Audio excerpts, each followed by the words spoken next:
어느 날 문득 이런 생각이 들었습니다. 내가 왜 하필 이 사람과 부부가 되었을까라는 질문입니다. 같은 공간에서 같은 시간을 함께 살아가며 수없이 웃고 다투고 그렇게 오랜 시간을 함께 보내는 사람. 처음에는 사랑이었고, 그 다음에는 책임이었고, 이제는 그저 익숙함일 뿐인 사람. 가끔은 너무 멀게 느껴지고, 가끔은 너무 아프게 느껴져서 나 자신을 잃고 있는 것은 아닌지 문득 그런 생각이 들기도 합니다. 사소한 말투에 억울한 감정이 차곡차곡 쌓이고 그 감정을 풀지 못한 채 잠이 들고 아침이 오고 다시 하루가 시작됩니다. 그 반복 속에서 우리는 이 인연이 정말 맞는 걸까? 왜 하필 이 사람과 스스로에게 묻게 됩니다. 오늘은 그 질문에 대해 부처님의 가르침을 따라 조용히 깊이 들여다보려 합니다. 어느 날 제자가 부처님께 여쭈었습니다. 부처님, 왜 어떤 사람과는 친구가 되고 어떤 사람과는 부부가 되며 어떤 사람과는 스쳐 지나가는 인연이 됩니까? 부처님께서는 조용히 미소 지으시며 말씀하셨습니다. 그것은 모두 전생의 업에서 비롯된 것입니다. 전생에서 빚진 인연이 크면 그 사람을 다시 만나 부부로 갚아야 하는 인연이 되고 전생에서 은혜를 입었다면 그 사람을 다시 만나 돕고 살아가는 인연이 됩니다. 사람들은 종종 묻습니다. 왜 하필 이 사람과 부부가 되었느냐고 말입니다. 부처님께서는 이렇게 답하셨습니다. 그 사람과 맺은 인연은 그대의 가장 큰 업이기 때문입니다. 부부라는 관계는 그저 사랑에서 맺어지는 관계가 아닙니다. 사랑은 단지 시작일 뿐입니다. 사랑이라는 씨앗은 업이라는 흙 위에 심어집니다. 그 흙이 맑고 부드럽다면 꽃이 피어나지만 그 흙이 탁하고 무겁다면 씨앗은 괴로움 속에서 싹을 틔웁니다. 그러니 부부로 다시 만났다는 것은 서로의 업을 다할 준비가 되었다는 의미입니다. 전생의 인연이 깊었던 두 사람이 이번 생에서 다시 만나 부부로 살아가며 서로의 업을 소멸시키고 새로운 선업을 짓는 것, 그것이 부부 인연의 목적입니다. 하지만 우리는 알지 못합니다. 전생에 무슨 일이 있었는지, 무슨 약속을 했는지, 어떤 마음을 남겼는지, 그저 이번 생에서 그 사람과 함께 울고 웃으며 고요히 그 업을 다하는 수밖에 없습니다. 부처님께 한 여인이 찾아와 말했습니다. 부처님, 저는 제 남편이 너무 밉습니다. 왜 그 사람과 인연이 되었는지 모르겠습니다.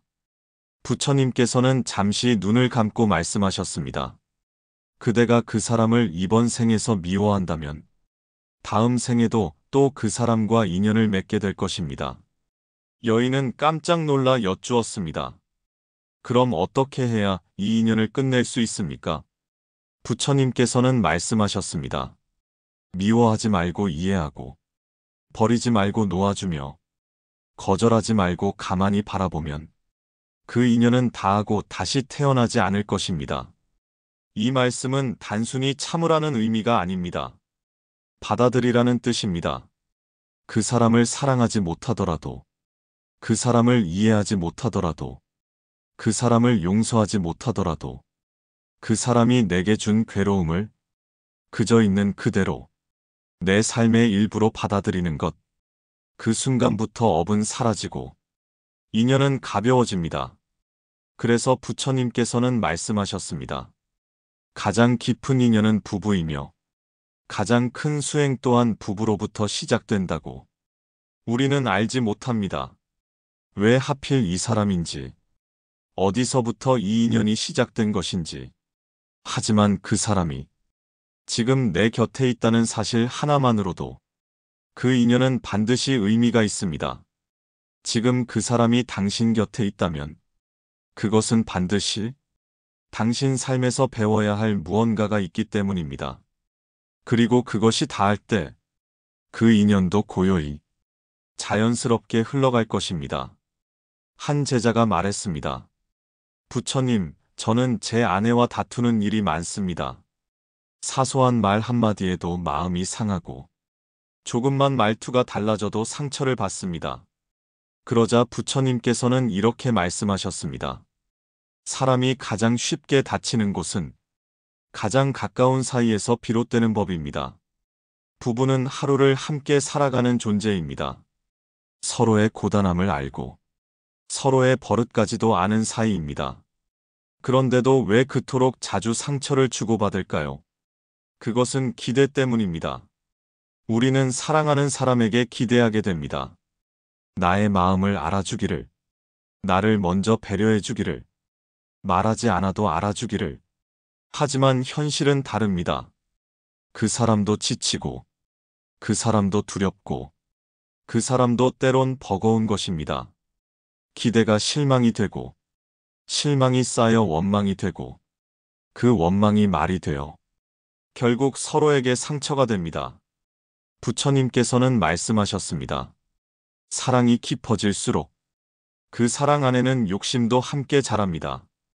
부부 사이의 괴로움은 사랑이 식어서가 아니라 그 사랑 안의 기대가 너무 커졌기 때문입니다. 서로 다름을 인정하지 못하고 자신의 방식만 옳다고 믿으며 작은 틈도 용납하지 않게 될 때 그 틈은 점점 균열이 되고 결국 마음을 무너뜨립니다. 어느 날 한 노승이 제자에게 물었습니다. 너는 왜 배우자를 선택했느냐? 제자는 대답했습니다. 함께 있으면 행복할 것 같아서요. 그러자 노승은 고개를 저으며 말했습니다. 진정한 부부는 행복해서 함께 있는 것이 아니라 괴로움을 함께 건너기 위해 함께 있는 것입니다. 결혼이란 누군가와 같은 삶을 걷는 일이 아니라 각자의 고통을 함께 끌어안고 함께 극복하는 여정입니다. 그러니 괴로움이 생겼다고 그 인연이 틀렸다고 단정하지 마십시오. 괴로움이 있는 그 지점에서 진짜 수행이 시작되기 때문입니다. 부처님께서는 이렇게 말씀하셨습니다. 부부란 서로의 거울입니다. 그 사람을 통해 너 자신을 보게 될 것입니다. 당신이 짜증내는 그 사람의 모습 속에 당신 자신의 분노가 있고 당신이 답답해하는 그 사람의 고집 속에 당신 자신의 집착이 있습니다. 우리는 부부라는 관계 안에서 끊임없이 나를 비추는 거울을 마주하게 됩니다. 그 거울을 피하지 않고 깊이 들여다볼 때 비로소 우리는 진짜 나를 이해하게 됩니다. 부부가 다툰다는 것은 서로가 아직 서로를 통해 배워야 할 것이 남아있다는 뜻입니다. 그 배움이 끝나면 부부는 더 이상 다투지 않게 됩니다. 말하지 않아도 아는 것이 아니라 말하지 않으면 모른다는 것을 알고 말하는 법을 배우는 것, 상대의 입장이 되어보려 노력하는 것, 그리고 때로는 말 대신 침묵이 더 따뜻하다는 걸 아는 것, 그 모든 배움이 쌓일 때 부부는 더 이상 괴로움이 아닌 수행의 도반이 됩니다. 한 제자가 조용히 묻습니다. 부처님, 부부 관계가 너무 힘이 듭니다. 도망치고 싶을 때가 많습니다. 이 인연이 괴로움이라면 끊어야 하지 않겠습니까? 부처님께서는 고요히 대답하셨습니다. 괴로움을 피하려 하지 말고 그 괴로움을 수행의 길로 바꾸는 법을 배워야 합니다. 부부란 서로를 변화시키기 위해 존재하는 관계가 아니라 서로를 통해 나를 수행하기 위한 인연입니다. 내가 상대를 고치려 들 때 그 관계는 점점 불편해지지만 내가 나를 돌아보는 계기로 삼을 때 그 관계는 수행이 됩니다. 부처님께서는 말씀하셨습니다. 부부는 서로의 업장을 함께 씻어내는 동반자이다. 상대가 나를 괴롭게 할 때 그 괴로움을 통해 내 안의 화를 보는 연습을 하십시오. 상대가 나를 이해하지 못할 때 그 서운함을 통해 내 안의 외로움을 바라보십시오. 그리고 스스로에게 이렇게 물어보십시오. 나는 정말 상대를 있는 그대로 바라보고 있었는가? 부처님께서는 자애에 대해 자주 말씀하셨습니다. 자애란 상대를 감싸주는 마음이기 이전에 스스로를 향한 연민에서 시작된다고 하셨습니다. 상대를 미워하는 마음이 올라올 때 그 마음을 억누르려 하지 말고 그 안에 숨은 두려움과 외로움을 먼저 살펴야 합니다. 말은 칼이 됩니다. 특히 부부 사이에서의 말은 더 깊은 곳을 찌르기 쉽습니다. 때로는 말보다 침묵이 더 자비로운 선택이 되기도 합니다. 침묵은 상대를 외면하기 위해 존재하는 것이 아니라 스스로를 다스리는 연습입니다. 부처님께서는 이렇게 말씀하셨습니다. 말을 삼키는 사람은 자기 마음을 지켜낸 사람이다. 마음을 다스린다는 건 상대에게 지지 않겠다는 뜻이 아니라 내 안의 업을 거스르지 않겠다는 뜻입니다. 한 노스님이 말했습니다. 부부란 서로를 업으로 만났지만 그 업을 수행으로 바꿀 수 있다면 그 인연은 고요히 아름다워집니다. 매일 같이 밥을 먹고 옷을 입고 잠을 자고 소소한 일상을 함께하는 사이. 그 일상이 권태가 아니라 깨달음의 시간이 되려면 자각이 필요합니다. 이 사람이 내 앞에 있다는 것, 이 사람이 내 말을 듣고 있다는 것, 이 사람이 아직 내 곁에 남아 있다는 것, 그것이 기적입니다. 그 기적을 느끼는 순간 우리는 이 인연을 원망이 아닌 감사로 바라보게 됩니다. 부처님께서는 이렇게 말씀하셨습니다. 인연은 끝나는 것이 아니라 다하는 것이다. 부부라는 인연도 그저 끝나는 것이 아니라 다해야 하는 인연입니다.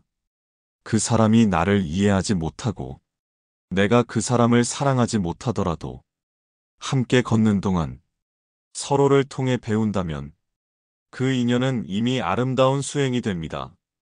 부부는 서로를 행복하게 해주는 존재이기 전에 서로를 통해 자신을 비추는 거울이 됩니다. 그 거울이 흐릿하고 때로는 보기 싫을 수 있지만 그 거울을 통해 진짜 나를 마주할 수 있다면 그 인연은 깊은 의미를 가집니다. 왜 하필 이 사람과 부부가 되었을까? 그 질문은 결국 내가 누구인지에 대한 질문이기도 합니다. 그 사람은 나에게 삶을 가르쳐주는 가장 가까운 스승입니다. 사랑하는 법, 참는 법, 말하는 법, 용서하는 법, 기다리는 법, 그리고 놓아주는 법까지. 그 사람을 통해 나는 조금씩 사람이 되고 부처의 마음을 배워갑니다. 부처님께서는 말씀하셨습니다. 그대가 진정 사랑하는 사람이라면 그 사람과 함께 괴로움의 강을 건너라.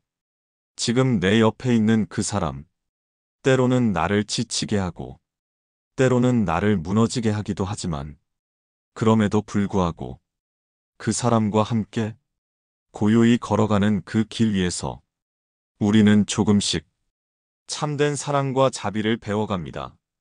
그것이 바로 부부라는 인연이 우리에게 주는 가장 큰 수행입니다. 지금 마음 머무는 곳을 구독하고 다음 말씀도 함께 들어보세요.